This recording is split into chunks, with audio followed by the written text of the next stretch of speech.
Hi, I'm Pastor Theron. Welcome to Church Where You Are and Wednesday Bible Study. I'd like to say a word of welcome to the good people of Bellevue Baptist Church in Westlake, Louisiana, who are using these videos to help with their congregation meeting on Wednesdays due to the ongoing COVID pandemic. If that is something that would benefit you or your church, please contact me. You can reach me on Facebook Messenger, or you can call me directly. If you like these videos and what I'm trying to do here, I hope that you'll consider subscribing, like, and share, and make sure you hit the bell for the notification. Our passage this evening comes from Mark chapter 2. It can also be found in the Gospel of Matthew chapter 9 and in Luke chapter 5. It is the story of the paralyzed man who was carried by his 4 friends and healed by Jesus. It's a great story of a miracle that takes place and true friends.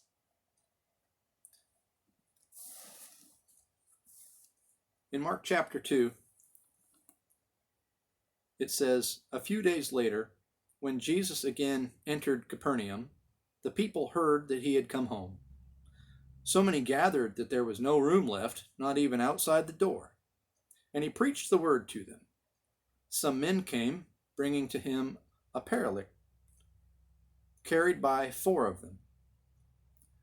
Since they could not get him to Jesus because of the crowd, they made an opening in the roof above Jesus, and after digging through it, lowered the mat the paralyzed man was lying on.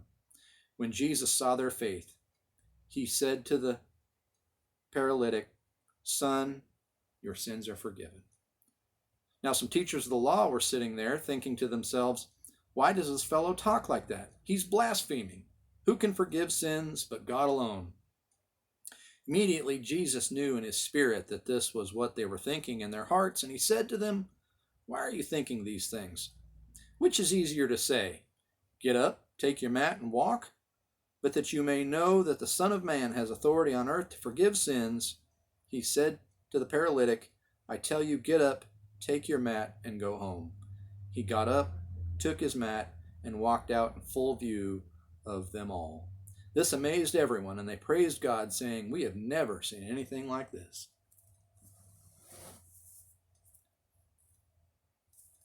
So let me set the stage for you. And as I go through this passage, you might consider hitting the pause button as we consider certain topics. You might want to discuss amongst yourselves some of the finer points and details. I'm going to be asking questions for your consideration. You might pause the video and discuss the question and possible answers and scenarios and outcomes. Then as you start the video again, I will share some of the ideas that I came up with, and hopefully we'll all come together as the Spirit leads us to help us understand this passage better.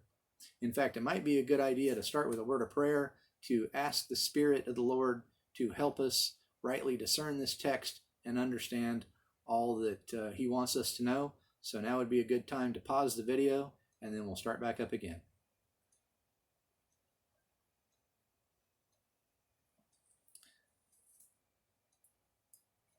As the story begins to unfold, Jesus has returned home. Now, that's a strange thing to say, because we remember in another passage when a young man asks to follow Jesus, he said, "Birds have nests and foxes have holes, but the Son of Man has nowhere to lay his head." Now, I don't know if that means that Jesus didn't own a house or didn't have a regular place that he stayed, but in this particular case, the way I understand it is that Jesus is staying at Peter's house. In the town of Capernaum, which is a seaside town along the Sea of Galilee, Peter and his brother Andrew had a fishing business. I am of the belief that Jesus is staying at Peter's house. The houses Um, the houses in the Middle East are, for the most part, they're just square houses. They're made of earthen material, made of mud brick. Um, they have four square walls, and the upper level of the house acts like an outdoor living area. It becomes like a deck. In the early days, in these days, there was a staircase that went up on the outside of the house, and you would access the upper roof that way. In the houses that I saw while I was deployed to Iraq, they're very, very similar in shape and structure. Only in that case, there was a stairwell going up from inside, and there was a little box on the roof that you came out the door and onto the roof of the house. And they would have set up like awnings for shade. And the idea was to get up off of the ground, out of the heat of the day, and into the breeze that would be blowing, in the days before any kind of electricity or air conditioning. In this case, the houses usually have a front door, and that leads into the common room or the living room. My grandmother always called it the front room because that's where it is in the house. You come in through the main door from outside into the living room or the common room, the gathering room. And since it's in the front of the house, it's the front room. And my understanding is that's where Jesus is meeting. Now there's all of these people have come together, and it says that Jesus has again entered Capernaum. Where has he been? Well, if we go back into chapter 1, we see where Jesus is now beginning his earthly ministry. He's been baptized by John the Baptist in the Jordan River. He has gone out into the wilderness for 40 days and been tempted by Satan. He's starting to do his earthly ministry. He is moving around the area of Galilee and healing lots of people. His notoriety and his fame is starting to grow. People are beginning to recognize him. And the Bible tells us that he would often go into deserted places where he could be alone, but the people still found him. And in this case, now he's come back into town. He's come back into the house where he's staying, probably Peter's house, and he is entertaining guests. Lots and lots of people have heard that he has come in to visit, and lots of people have come to see him or meet him. And I began to wonder what some of the reasons the people may have come to visit him might have been. You could pause the video now and discuss amongst yourselves why so many people have come to see Jesus.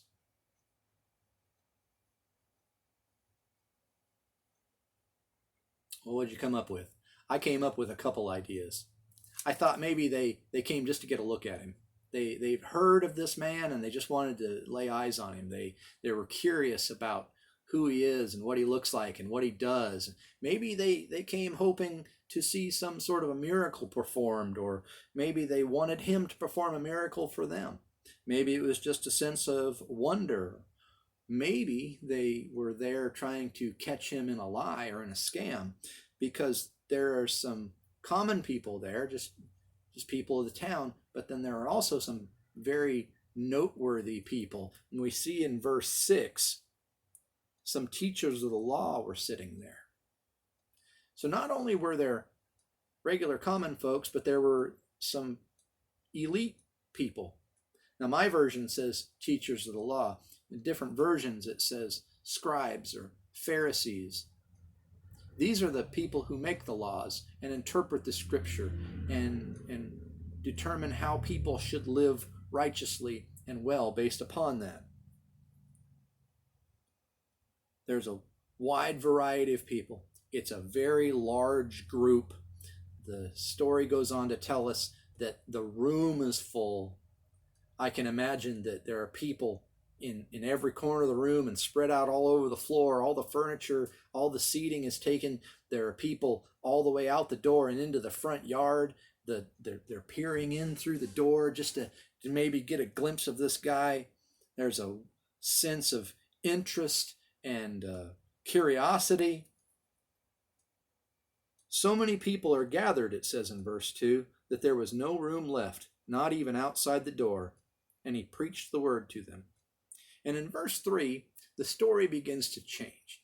And I like to think of it like a play. We've set the stage. He's at the house. There's lots of people. And enter stage right, 4 men carrying a friend on a mat. It says, some men came, bringing to him a paralytic carried by the 4 of them. Now let's just continue to set the scene, shall we? Enter the 4 men, each one carrying a corner of this man's bed, or different versions say it differently. It says a pallet, it says bed, it says mat, but they all kind of lean towards the same idea. It would have been a woven, probably grass or fibrous mat that this man laid on. He wasn't able to walk. He wasn't able to do anything. How paralyzed was he? Was he quadriplegic? Was he unable to even speak? We don't know much about this man, and it's unfortunate because I think we could learn a whole lot more. Which reminds me of a song. There's a song. It's called "My Name Is Lazarus," and it's by Greater Vision, and it gives a whole different perspective to what might have been taking place in this story as it unfolds. I'll put a link down in the description below. I think you'll enjoy it. Going back to the idea that this man is paralyzed, I wonder if some of the people wondered about his paralysis. How well known was he? What had happened to cause this? In a previous study, in John chapter 9, in the story of the man born blind, as Jesus is walking by, the disciples ask him, Rabbi, who sinned, this man or his parents, that he was born blind? And Jesus says, neither. And this harkens back to something called the Deuteronomic formula. And the Deuteronomic formula goes like this. If you do something bad will happen to you. Bad things happen when you do bad things. Bad things happen to you when you conduct yourself poorly. But we don't know what happened to this man to cause these things to happen. And, the Deuteronomic formula is not always true. Sometimes bad things just happen. And sometimes bad things happen to really good people. Sometimes really good things happen for really bad people. There's no equation for it. There's no way to say it has to be one way in particular. I will tell you this. I believe that sometimes bad things happen to good people, especially to believers, even more particularly, to grow our faith, to build us up, to grow not only our faith, but also to show others our faith. Struggles produce growth. Difficulties and darkness reveal the light. Sometimes I think that we as Christians go through difficult things so that other people can watch how we go through them and see how we respond, to see how they should respond. And how we respond very often affects our witness to them. But sometimes bad things just happen. We don't know much about this man. We don't know if he was wretched or if he was righteous. We don't know if he was born this way or if he became this way. Maybe he was injured. Maybe he was injured in a bar fight. Maybe he was injured trying to rescue somebody from a burning building or a sinking ship. We just don't know. We don't know what caused this man to become paralyzed. We don't know much about this man. But we know about his friends. His friends are the topic of the story, really. The friends are very determined. They are very determined to get this man to Jesus. You see, the crowd was not concerned about letting them get through. We don't know why. We don't know if they looked at the man and say, oh, he's unclean, he's undesirable. We don't need to make time or room for him. But the friends wouldn't take no for an answer. I wonder how long they tried. What did they do to get through the crowd? I can imagine that they tried everything. But pause the video again and discuss amongst yourselves. What do you think they did to try to get through the crowd? Second question that I would pose is this.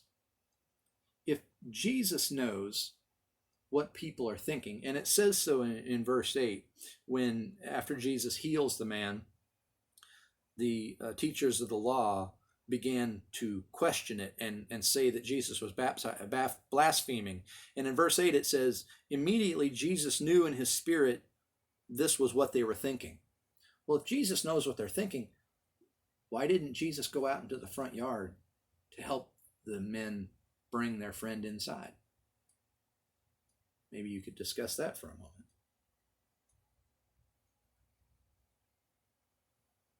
The point of the matter is that the four friends were very determined to get their paralyzed friend to Jesus.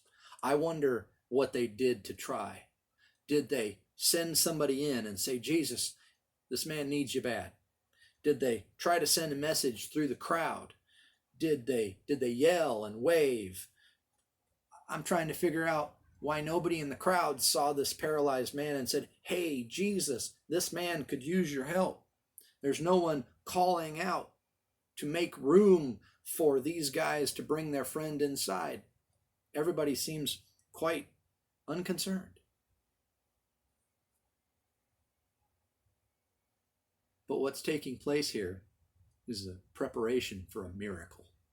What's taking place here is that Jesus is about to confront and correct the teachers of the law who were wrong in their thinking. What's about to take place here is that the crowd is about to learn something else about Jesus. And more than anything, we're going to see what a faithful, true friend looks like. It says, since they could not get him to Jesus because of the crowd, they made an opening in the roof above Jesus, and after digging through it, lowered the mat the paralyzed man was lying on. That's verse 4. So follow my thinking here. Stay in the scene that is unraveling here. They tried to push their way through the crowd, in my way of thinking. They tried to get Jesus' attention, and they just weren't able to do it. I wonder how long they tried. But eventually, they found their way up the staircase and out onto the roof of the house itself. Now, the roof would have like a knee-high wall around the outer edge of it. The roof itself is probably a foot thick. It's made of mud and woven branches and sticks. It's very, very sturdy. It's sturdy enough to hold multiple people on the roof. It's hard packed by the sun. It's been there for years, I would imagine. It's not like digging in soft soil in the garden. This would have required a huge amount of effort. They didn't just claw through it with their fingers. They would have had to chisel away with sticks or some sort of a metal pick or a pole or a pry bar or something like this. All of the noise of trying to dig through the ceiling would have been very loud, and as they began to make progress through the roof, dirt and debris would have begun falling down on the heads of everyone who was inside. How big was this hole? Well, if you read the text one way, it says that they lowered the man's mat down through there. So if you took this woven vegetable matter mat reeded mat and wound it up, it might roll into a bundle about so big, and that's how big, and that would have gotten their attention. But that's not what it says. It doesn't say that they lowered the mat the man had been lying on. It says they lowered the mat the man was lying on. Well, how big does that need to be? The size of your kitchen table? Several feet square? So they chiseled away at this hole in the roof for a while until they made it big enough to be able to lower their friend on his mat down in front of Jesus. It would have made a lot of noise. It would have been very destructive. It would have required a huge amount of effort. Not to mention, it would have been very destructive. The roof is now ruined. It would have to be completely repaired. They've committed a crime because they have broken into someone's house. They're facing the possibility of jail time, fines, repayment to rebuild the roof, and yet they were willing to do it. All for their friend.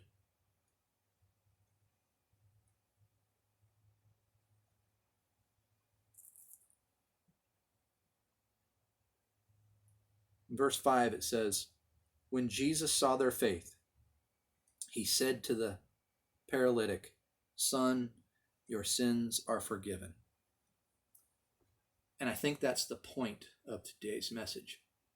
When Jesus saw their faith, when he saw the faith of the friends, the faith of the friends led to the paralyzed man's being healed. Their bold actions revealed their deep faith in the one who could heal him. In James chapter 2, the Bible tells us that faith without works is dead. It's pointless. It's meaningless. Their faith put into work, their faith put into action, brought about this man's healing because they believed. It doesn't say anything about the paralyzed man at all. It doesn't say whether his faith healed him. It says the friend's faith healed. It doesn't say whether he wanted to be there or asked them to bring him or anything of the sort. The faith of the friends. You need friends like that. You need friends like that. You need friends who are willing to leave work or even quit their job to come to your aid when you desperately need it. You need friends like that you can call in the middle of the night when things just aren't going well, when they need help. When you need help, you need friends like that. The good evangelist once said, you need 4 friends to carry your mat when you're down, and you need 6 to carry your coffin when you pass. People that will drop everything and come at a moment's notice when you are in need. It brings into question the type of people that you are hanging out with. Who are your friends? Who do you associate yourself with? I heard recently that if you surround yourself with 6 wealthy people, you'll be the 7th. If you surround yourself with 6 intelligent people, you'll be the 7th.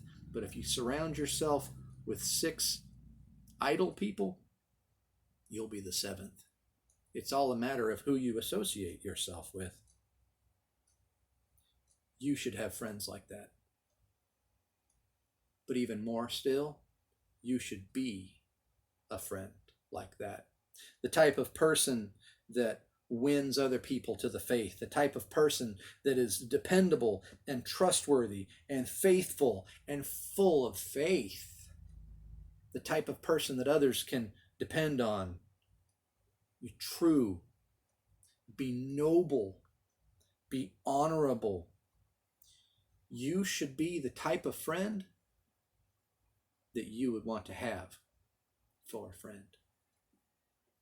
Be a friend. Be a true friend.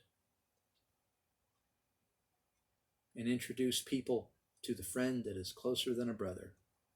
Introduce people to the faith in Jesus. Thanks for watching.